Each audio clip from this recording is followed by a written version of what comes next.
Well, as you were talking, there were safety tips and some of the comments that you had made today that 98 to 99% of the people who contract this virus will actually recover, and that social distancing and mitigation, of course, is part of the cure. And your prescription, which you were very clear on today, you said, know your risk, understand the risk, your circumstances, and get the facts to protect yourself. Now, I believe that Americans are truly listening. But one of the things that you said today, which I thought was fascinating, was you talked to people about leaning in and talked about prioritizing the health and safety and no more bickering, no more finger pointing. Just hit the reset button. And I was cheering you on because honestly, I think that the finger pointing that's been going on against this administration, when we are dealing with something new, something we've never dealt with before, something we're not actually built or to deal with, you came out and said, enough, let's just do it. Well, there was a wonderful tweet that I saw earlier where Ted Cruz retweeted AOC's tweet, and folks are starting to come together. We are at a critical inflection point in this country where we need to flatten the curve. We have a choice. Do we want to look more like South Korea with a lower mortality rate, or do we want to look more like Italy? And if we want to look more like South Korea, at the end of this, then we need everyone to understand we're not going to solve this problem from Washington, D.C.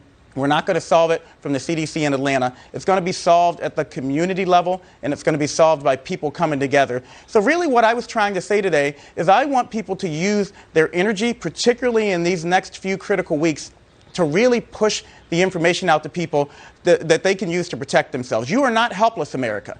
You can wash your hands, you can social distance and stay home. We really need to lean into protecting our most vulnerable, people with chronic and severe medical conditions, especially the elderly, because we know that they are most at risk. And we also need to understand that when it comes to social distancing, if you're 30, if you're 20, if you're 15, we aren't doing these things so much to protect you because you are at low risk of having a severe complication from coronavirus. We're doing it to protect you, protect your grandmother, protect your nana, your pop, your auntie and your uncle. And so we all need to lean into these social distancing and mitigation measures to make sure we're keeping the most vulnerable among us safe. Coronavirus.gov for tips on how you can be a part of the solution. All right.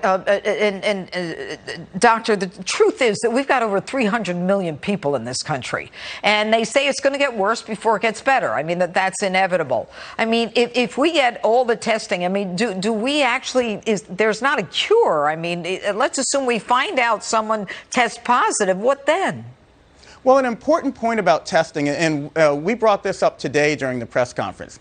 If you have respiratory symptoms, if you're coughing, if you've got a fever, then you probably have an infectious disease of some kind. And to be honest, it is still more likely to be flu or something else than it is to be coronavirus in most of our communities. But either way, you shouldn't be around other people.